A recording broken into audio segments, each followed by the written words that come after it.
Good morning students. आपकी class 9 का lecture number 2 है। फर्स्ट लेक्चर पढ़ लिया था। फर्स्ट लेक्चर में हमने क्या क्या स्टडी किया था? स्केलर क्वांटिटी के बारे में क्या क्या स्टडी किया था? स्केलर क्वांटिटी के बारे में, ठीक है। और सेकंड वेक्टर क्वांटिटी के बारे में, डिस्टेंस के बारे में, डिस्प्लेसमेंट के बारे में। ये 4 चीज स्टडी की थी हमने। स्केलर क्वांटिटी के बारे में, वेक्टर के बारे में, ठीक है ना। स्केलर बताया था जिसमें मैग्नीट्यूड हो खाली, और वेक्टर बताया था जिसमें मैग्नीट्यूड और डायरेक्शन। एग्जांपल दिया था स्केलर का। क्या एग्जांपल दिया था बच्चों? स्केलर का एक एग्जांपल दिया था मैंने कि एक गाड़ी 20 किलोमीटर जा रही है, हमें नहीं पता किस डायरेक्शन में जा रही है। वो एग्जांपल ऑफ स्केलर क्वांटिटी है। और मैं वेक्टर का इसी एग्जांपल को इसी को लेकर एग्जांपल दूं तो वेक्टर है कि एक गाड़ी नॉर्थ दिशा में जा रही है 20 किलोमीटर, तो एक फिक्स डायरेक्शन होगी, वो नॉर्थ दिशा में जा रही है और जयपुर की तरफ जा रही है, तो वो एक डायरेक्शन होगी, फिक्स डायरेक्शन होगी। और डिस्टेंस बताया था मैंने, क्या था? एक्चुअल पाथ था। डिस्प्लेसमेंट क्या था? इनिशियल और फाइनल के बीच में शॉर्टेस्ट पाथ था। और डिस्टेंस बताया था कि डिस्टेंस हमेशा पॉजिटिव होगा, में कभी कभार आपको 0 भी मिल सकता है क्योंकि जब रेस्ट में होगा तो। और डिस्प्लेसमेंट 0 भी हो सकता है, नेगेटिव भी और पॉजिटिव भी। उन्हीं दोनों के बेस पर आज हम न्यूमेरिकल करते हैं, क्वेश्चंस करते हैं। फर्स्ट क्वेश्चन है बेटा हमारा, क्या क्या है क्वेश्चन पढ़ता हूँ। Body travels A distance, a body travel a distance of 15 kilometre from A point to B। मान लिया कि A से B 15 किलोमीटर है ये, and move then a distance of 20 kilometre right of AB। ये 20 किलोमीटर होगी, जिसको पॉइंट को नाम दे दिया C। अब क्या कह रहा है? 20 किलोमीटर है लेकिन right angle of A B के ऊपर। राइट एंगल क्या बात कर रहा है? मीन्स जो ये 20 किलोमीटर है इसके ऊपर एक 90 डिग्री का एंगल होना चाहिए, जो मैंने आपको बना के दिखा दिया है। बी से सी 20 किलोमीटर मान ली मैंने, और ए से भी 15 किलोमीटर मान ली थी, लेकिन जो बी सी बने वो ए बी के ऊपर या ए बी बी सी के ऊपर परपेंडिकुलर होनी चाहिए, उसने बताया है। अब कैलकुलेट करनी है क्या? डिस्टेंस और डिस्प्लेसमेंट। डिस्टेंस और डिस्प्लेसमेंट सबसे पहले फर्स्ट फाइंड आउट करेंगे डिस्टेंस। डिस्टेंस क्या बताई थी मैंने? ए से बी का जोड़ और बी से सी का जोड़। क्या हो जाएगा? 15 + 10 35 किलोमीटर। क्या हो जाएगा बच्चों? 15 ये और 20 ये 35 किलोमीटर हो जाएगा। अब मैं बात करता हूं डिस्प्लेसमेंट की।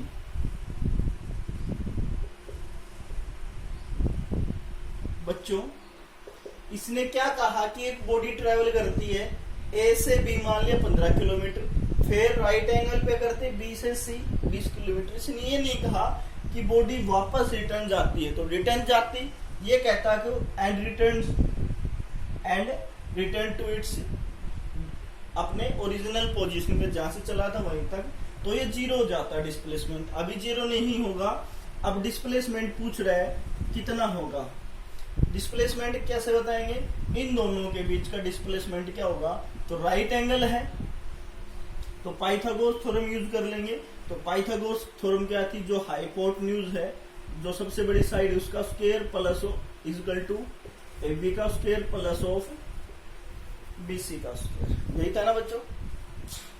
ए सी का square equal to A B का square plus of B C का स्क्वायर। अब ए सी की वैल्यू क्या निकलेगी? Under the root of A B का square plus of B C का स्क्वायर। अब ए बी की वैल्यू क्या है? 15 का स्क्वायर प्लस ऑफ 20 का स्क्वायर प्लस ऑफ 20 का स्क्वायर। अभी मैं इसको यहां कर रहा हूं, तो एसी क्या हो जाएगी? 15 का स्क्वायर 225, 20 का स्क्वायर 400 टोटल क्या हुआ 625, एलसीएम रूट कितना आ जाएगा, इसका मतलब आपके पास क्या आ गई 25 किलोमीटर आपके पास डिस्प्लेसमेंट आ गई। कितनी आ गई है 25 किलोमीटर। बच्चों स्क्रीनशॉट ले लीजिएगा, ये छोटा सा क्वेश्चन है जिसमें आपको डिस्टेंस और डिस्प्लेसमेंट फाइंड आउट करनी थी।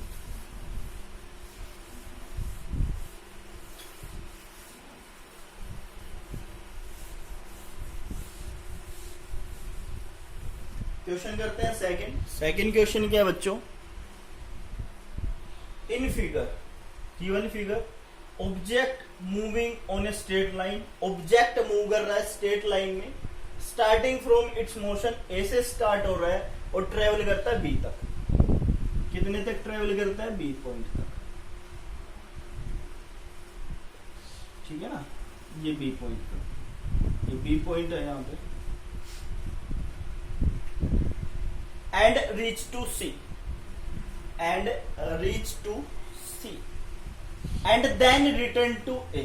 भाई ए से स्टार्ट होते हैं सी तक पहुंच जाता है और सी से स्टार्ट होके ए तक पहुंच जाता है। डिस्टेंस और डिस्प्लेसमेंट फाइंड आउट करनी है। आंसर देखो बच्चों, डिस्टेंस क्या होगी, मैंने डिस्टेंस बताई थी, जितनी भी डिस्टेंस ट्रेवल करेंगे, पाथ कवर करेंगे, वो डिस्टेंस में मींस डिस्टेंस आपकी बढ़ती जाएगी। ए से सी किया, A to C plus of C to A, ऐसे ही किया ना। ए से सी इसने बोला है start from A then travel to B and reach to C, पहले बी पे पहुंचा फिर सी पे पहुंचा, ठीक है ना। तो ए टू सी 25 किलोमीटर है और प्लस सी टू ए भी 25 किलोमीटर है, बिल्कुल। तो डिस्टेंस टोटल कितनी होगी 50 किलोमीटर, डिस्टेंस कितनी होगी 50 किलोमीटर। अब बात करते हैं डिस्प्लेसमेंट की।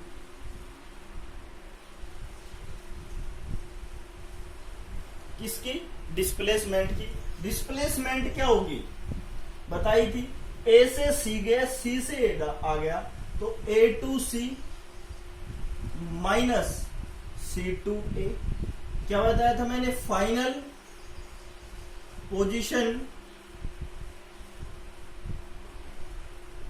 Minus initial position. Final position 25 kilometer minus 25 kilometer, zero. आपकी डिस्प्लेसमेंट क्या आ गई, जीरो।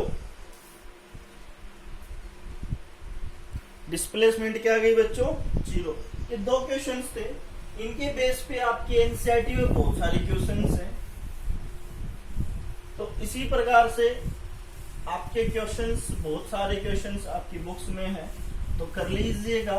कोई डाउट हो तो कंफर्म कीजिएगा, ठीक है बच्चों। अब बात करते हैं हम uniform motion and non uniform motion.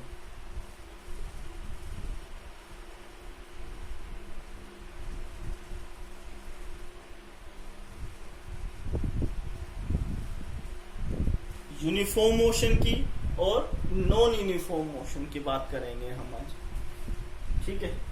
तो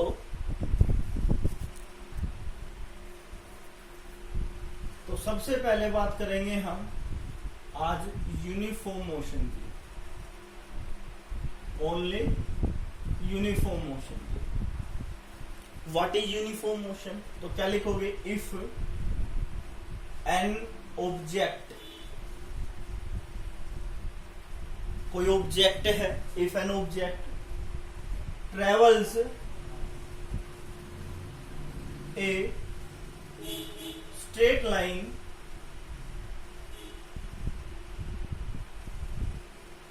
कोई ऑब्जेक्ट है ट्रेवल करता है स्ट्रेट लाइन में, क्या ट्रेवल करता है स्ट्रेट लाइन में, covers equal distance in equal interval of time, ठीक है बच्चों। क्या कह रहा है कि यूनिफॉर्म मोशन क्या है? If an object travels a straight line, कोई ऑब्जेक्ट स्ट्रेट लाइन में ट्रेवल करता है, ये मान लें स्ट्रेट लाइन, ठीक है, ये ए टू बी ट्रेवल करता है, क्या बोल रहा है फिर? इक्वल डिस्टेंस है और इक्वल इंटरवल ऑफ टाइम भी इक्वल है, इक्वल डिस्टेंस, यानी ए बी एक कोई पाथ माना है जिसमें मैंने A1 B1 sorry A1 A2 और A3 ये 3 बैरियर दे दिए बीच में, या फिर आप ये भी कह सकते हो, थोड़ा सा साफ बना दूं तो मैं, A2B B2C और C2D, ठीक है।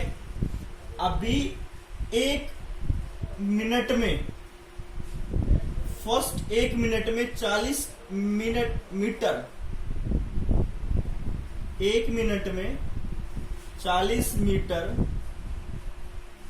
डिस्टेंस ट्रेवल करता है, नेक्स्ट 1 मिनट में भी 40 मीटर, और उससे नेक्स्ट मिनट में भी 40 मीटर। मेरे कहने का अर्थ है बच्चों कि अगर वो 1 मिनट में A to B 1 मिनट में 40 मीटर डिस्टेंस ट्रेवल करता है, तो नेक्स्ट जो 1 मिनट होगी उसमें भी वो 40 मीटर ही डिस्टेंस ट्रेवल करेगा, उससे नेक्स्ट 1 मिनट में भी वो 40 मीटर डिस्टेंस ट्रेवल करेगा। वी हैव गॉट इट, ठीक है। नेक्स्ट 40 मिनट में भी वो 1 मीटर डिस्टेंस ट्रेवल करेगा। तो ये था आपका यूनिफॉर्म मोशन। और भी आप एग्जांपल ले सकते हो, एक एग्जांपल और दे देता हूं आप लोगों को। क्या कह रहा है वो कि मान लिया कोई पाथ है A to B और D कि 1 घंटे में 60 किलोमीटर जा रहा है, 1 घंटे में 60 किलोमीटर कोई गाड़ी डिस्टेंस ट्रेवल करती है, नेक्स्ट 1 घंटे में भी वो 60 किलोमीटर, और उससे नेक्स्ट 1 घंटे में भी वो 60 किलोमीटर डिस्टेंस ट्रेवल करेगी, ठीक है। ये एग्जांपल था किसका? यूनिफॉर्म मोशन का, और ये आपका यूनिफॉर्म मोशन था। नेक्स्ट स्टडी करते हैं हम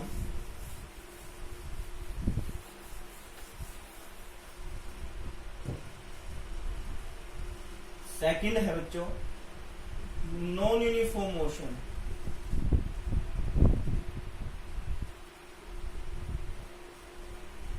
क्या कह रहा है? If an object moves a straight line, an object moves a straight line if covers unequal distance, non uniform है तो क्या आ गई? Unequal distance in equal interval of time, कि डिस्टेंस उसमें इक्वल थी, इसमें अनइक्वल डिस्टेंस आ गई है और टाइम इक्वल है। मैं आपको एक एग्जांपल दे के बताऊं बच्चों कि ये एक स्ट्रेट लाइन है, ये A to B, B to C और C to D 1 घंटे में 50 किलोमीटर डिस्टेंस ट्रेवल कर रहा है। टाइम तो सेम होना चाहिए, नेक्स्ट 1 घंटे में उसकी जो डिस्टेंस है वो बढ़ जाती है, ठीक है। उससे नेक्स्ट 1 घंटे में उसकी स्पीड फिर से बढ़ जाती है। मीन्स पहले 1 घंटे में 50 किलोमीटर कर रहा था, नेक्स्ट 1 घंटे में उसने अपनी डिस्टेंस चेंज कर दी, उससे नेक्स्ट 1 घंटे में फिर चेंज कर दी। Means equal time unequal distance, equal time equal distance. तो ये आपके न्यूमेरिकल्स थे। यूनिफॉर्म मोशन के बारे में था, नॉन यूनिफॉर्म मोशन के बारे में था, उसके एग्जाम्पल्स थे। तो कोई डाउट हो तो कमेंट सेक्शन में कमेंट करके जरूर बताइएगा। और बहुत सारे न्यूमेरिकल्स आपके एनसीईआरटी क्वेश्चंस आपके एनसीईआरटी बुक्स में है, तो उनको सोल्व कीजिएगा। उनमें भी कोई डाउट लगता है तो मुझसे कंफर्म कीजिएगा। Thank you, have a nice day.